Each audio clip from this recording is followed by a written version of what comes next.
Welcome back to Dead Good Book Reviews. I'm Judith and you're watching something of a bonus video here on the channel. I'm not quite sure when this is going up, but it's here because I wanted to give you time to prepare. So, long story short, I always end up failing at readathons. This is actually going to be a bit of a long story, but long. I always end up failing at readathons because I never actually have time to prepare, get the books, plan when I'm going to read them if you're a reading planner. Like if the readathon comes up and I've already made my TBR, I'm okay. I'm never going to read that book. So I'm making a little announcement video for a collaborative project that's going to start slightly later in the year.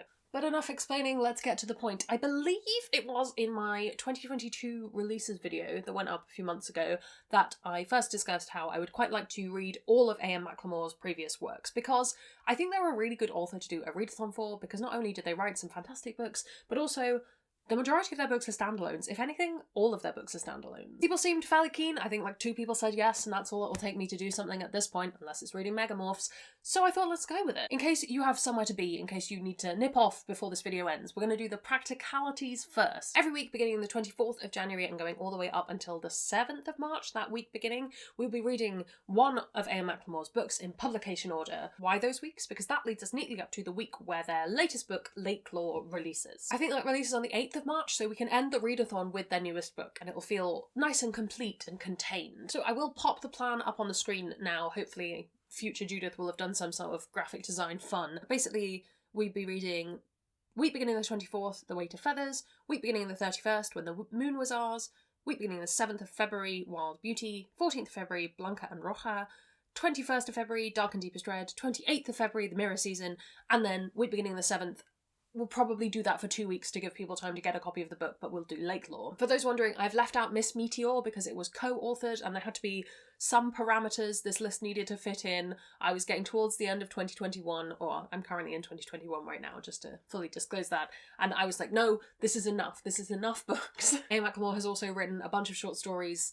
It's fine, we're just going to read the standalone books. I think what I'm going to do is, rather than try and produce like a video content for it every week, because I think that will be stressful and they will get an overbooked video next year. I think we'll get to M next year, I'm pretty sure. Instead of doing that, what we're going to do is I'll have a channel on my Discord for those who want to chat about it in Discord, and I will do a community post on the community tab for those who don't have Discord, in case you have any thoughts, and then at the end of it, I'll do like a big wrap-up video of kind of like how it all went and hopefully have like a favourite or a reading order or something. In case you were wondering, in case this is a new author to you, they are a non-binary author whose website says they write magical realism and fairy tales that are as queer, Latine and non-binary as they are.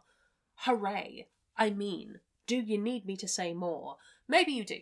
So I thought I would go through my big old stack of books and then you can pick and choose what you're gonna do. Feel free to read as many or as few of these as you want. If one of these is not interesting to you, you can just skip ahead, or if you're going, actually, the only one of these that I own is going to be that one, so I'll just make a note to turn up in that week.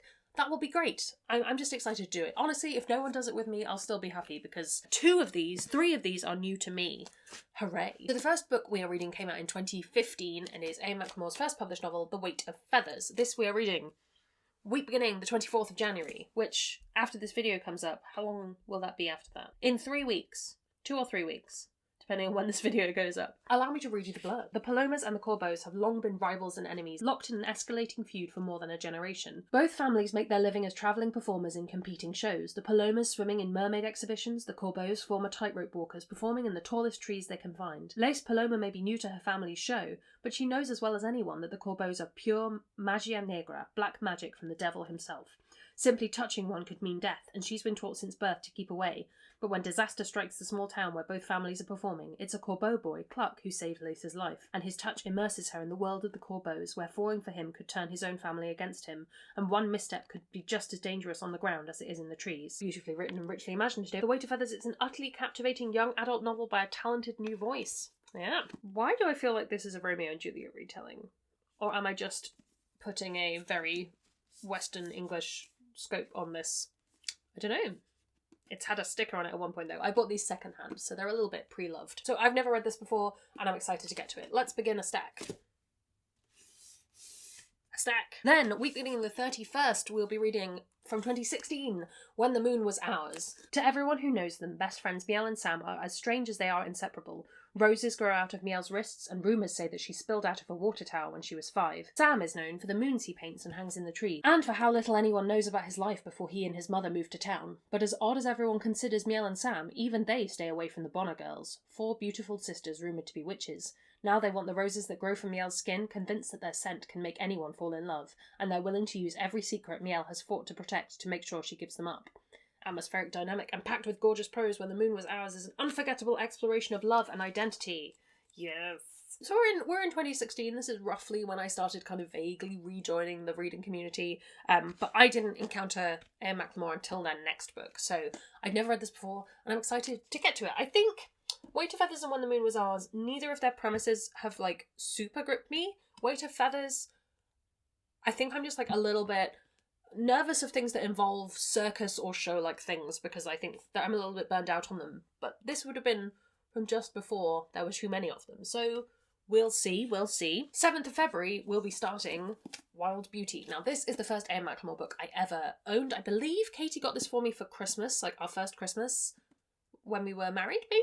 I can't quite remember, but it is absolutely stunning. Like, the embossing on these flowers brings me joy. Love grows such strange things. In Wild Beauty, McLemore introduces a spellbinding setting and 2 characters drawn together by fate and pulled apart by truth. For nearly a century, the, I'm gonna butcher this, Nomiovides women have tended the grounds of La Pradera, the lush estate gardens that enchant guests from around the world. They've also hidden a tragic legacy. If they fall in love too deeply, their lovers vanish. But then, after generations of vanishings, a strange boy appears in the gardens. A boy neither Estrella, the Nomiovides girl who finds him, nor her family know anything about. The Nomiovides grandmothers treat him like a lost son. The Nomiovides mothers hope he's a sign that their vanished loves might reappear. Estrella's cousins worry his presence is a warning that none of them yet understands. But however much the boy is an enigma to them, he's even more of a mystery to himself. All he knows about who he is or where he came from is the first 3 letters of his name. As Estrella tries to help Fel piece together his unknown past, La Pradera leads them to secrets as dangerous as they are magical in this stunning exploration of love, loss, and family. Yes, I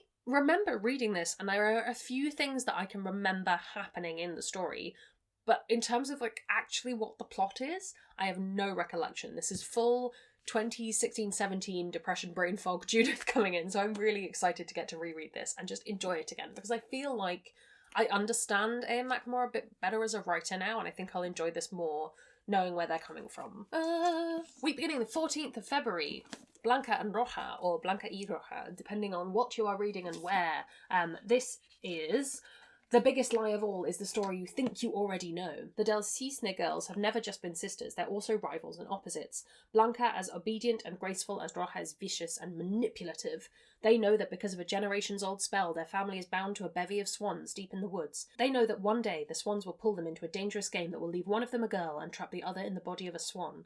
But when 2 local boys become drawn into the game, the swan's spell intertwines with the strange and unpredictable magic lacing the woods. And all 4 of their fates depend on facing truths that could either save or destroy them. Blanca and Roja is the captivating story of sisters, friendship, love, hatred, and the price we pay to protect our hearts. This is another, I've read it once, I remember this better than I remember Wild Beauty, but it's still a little bit fuzzy in my head, and all I remember is this being like a gloriously queer fairy tale style story, though not in a fairy tale world. And yeah, it's I remember it being beautiful. This has the potential to land out as my favourite. I think at the moment, that's my prediction, is that this is going to be my favourite. 21st of February, we'll start Dark and Deepest Red. This is the A.M. McLemore book I've read most recently, so it's most fresh in my mind. But let me tell you about it. 2 girls, 500 years apart. Summer 1518, a strange sickness sweeps through Strasbourg, France. Women dance in the streets without stopping, and some until they fall down dead.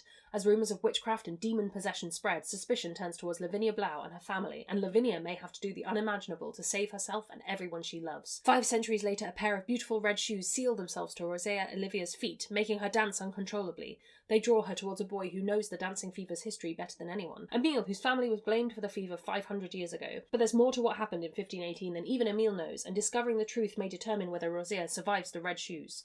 With their signature lush prose and complex characters, A.M. McLemore's Dark and Deepest Red pairs the forbidding magic of fairy tale with a modern story of passion and betrayal. I'm not always a fan of books that do the dual narrative history meets modern, but I remember not hating it in this, so excited to rediscover that one. 28th of February, we'll do The Mirror Season. I wasn't actually planning on buying this. I think I talked about this at the time. I was kind of like, I I'm not super fussed about this premise, but I thought, no, we're doing this properly. We're going to read everything because completionist tendencies. I'm going to get myself a copy, so I did. And honestly, I can't really remember the premise, so what put me off last time? Let's find out. Graciela Cristales' whole world changes after she and a boy she barely knows are assaulted at the same party. She loses her gift for making enchanted pan dulce. Neighbourhood trees vanish overnight while mirrored glass appears, bringing reckless magic with it, and Ciela is haunted by what happened to her and what happened to the boy whose name she never learned. But when the boy Locke shows up at Ciela's school, he has no memory of that night, and no clue that a single piece of mirrored glass is tearing his life apart. Ciela decides to help him, which means hiding the truth about that night, because Ciela knows who assaulted her, and him, and she knows that their survival depends on no one finding out what really happened. I think it was just the assaulted part that put me off this. I was like, I'm okay. Because this is kind of about trauma and healing, so this might be one to skip if that's a subject that you're deeply sensitive to. Yeah, a powerful, harrowing and important story about trauma, identity, taking back power, and the redemptive nature of healing. These characters will stay with me forever, an absolute must-read. Aisha Saeed. There you go. So I think this is a little bit more contemporary with a little bit of fantasy mixed in, which isn't always my thing, but I'm willing to see it through. I've never read it, and I'm looking forward to it. Oh, they look so pretty together. And then, so it comes out on the 8th. I'm just going to look up the blurb so we can talk about it, but I have read the blurb fairly recently. Everyone who lives near the lake knows the stories about the world underneath it, an ethereal landscape rumoured to be half air, half water, but Bastian, Silvano and Laure Garcia are the only ones who've been there. Bastian grew up both above the lake and in the otherworldly space beneath it.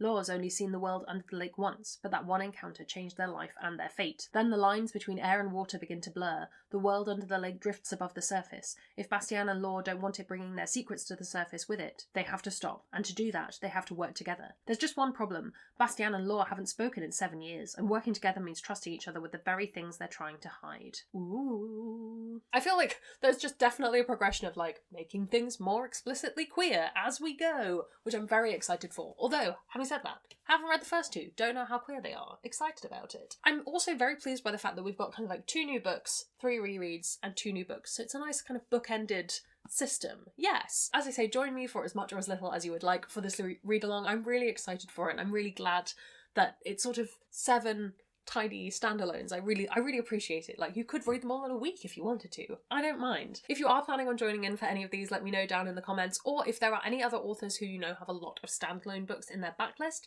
please also let me know, because I really enjoyed planning this readathon. It's got me really excited and I'd like to do it again. I think that's everything, so let's get started. I will see you in 3 weeks for Starting the Way to Feathers. Let's go. While you're down there commenting, if you haven't already, please do subscribe. It makes me feel loved and appreciated, and it will mean you know when these things are happening. You can also follow me on social media, come hang out on Discord, that'll be the dedicated channel there. That's all from me, and I will see you in the next one. It's gonna be some bloopers now. Which is Anna Maria McLemore's debut novel. I got these in the wrong order. Oh, okay, no, it's all good. They're talking about the way to feathers. Emile, whose family was blamed for the fever fire 500 years ago. I don't know what else to say.